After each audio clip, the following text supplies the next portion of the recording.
Hello, good morning. Welcome to Constructivist Theory. Today's episode of Constructivist Theory has been brought to you by Anthony Ranjet, Eric Urhiles, and Adrian Leja. Piaget's theory of intellectual development, Constructivism.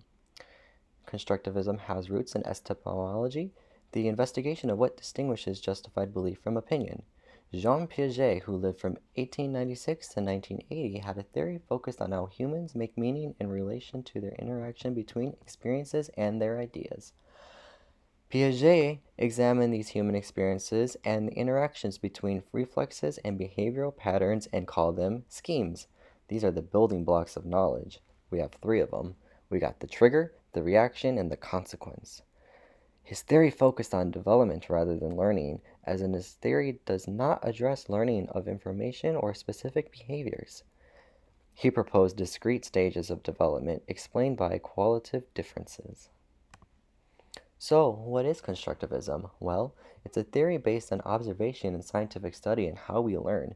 People construct their own understanding of knowledge of the world through experiencing things and reflecting on those experiences. Humans construct knowledge and meaning from their experiences. When we encounter something new, we have to reestablish what we believe because it may change due to new experiences, or we decide to discard the new information as inapplicable. We are active creators of our own knowledge. Ask questions, explore, and assess what we know. Influences. The concept of constructivism has influenced many disciplines including psychology, sociology, history of science, and, you guessed it, education. In the classroom, constructivist view on learning can be directed to a wide range of teaching practices.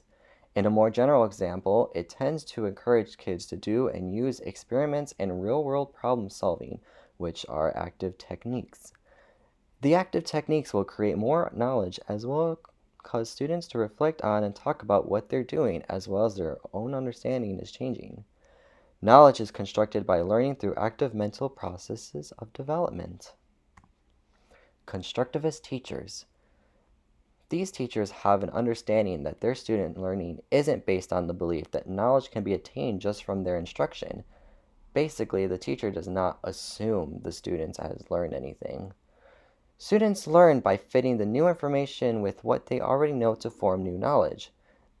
These teachers often ask their students direct questions on a matter that have meaning to them in order to get them to exercise their problem-solving skills.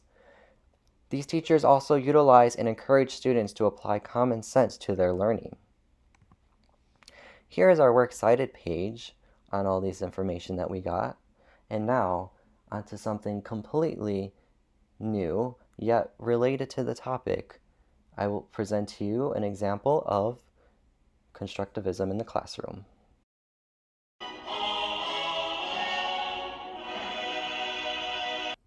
That was great, kids. Tenors, whatever you did, keep it up. Okay, let's run it one more time. Amen. Tenors, that was not what you did last time. Try that other thing before. Amen. What will you learn? What will you learn? That your actions have consequences. No. Is this you? Are you reeing at the poor Puchinskis? If so, stop it and try some constructivism. Instead of saying good job and assuming the Puchinskis know what they did differently, try asking each of them directly, and if the section is too big to try asking a handful. For example, little Johnny, right here.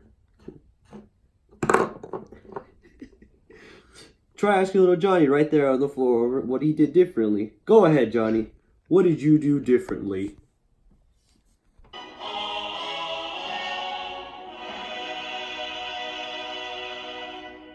Wow, tenors, you guys sounded amazing. Johnny, what did you do differently this time? I thought about that war move we did about sighing the tone, and so I used that in my voice, and it made it higher, and I sang the note. Yeah. Oh, that's excellent. I'm glad that you used that. Let's actually go back to our side of the tone warm-ups. Soprano, when you sing that last amen at the end, could you think of sighing the tone, please? Yes, Mrs. Choir! Joe Mama, what did you do differently here in the bass section? What did you notice? I did nothing differently. If anything, I just stayed the same and it kind of worked out.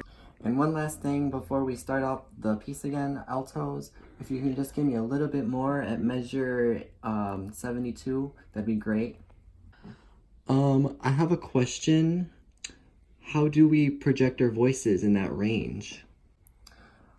How about we think back to the whole column thing? Imagine there's a pillar of sound around you and you're filling that up from the floor to the ceiling. Okay, Mrs. Choir.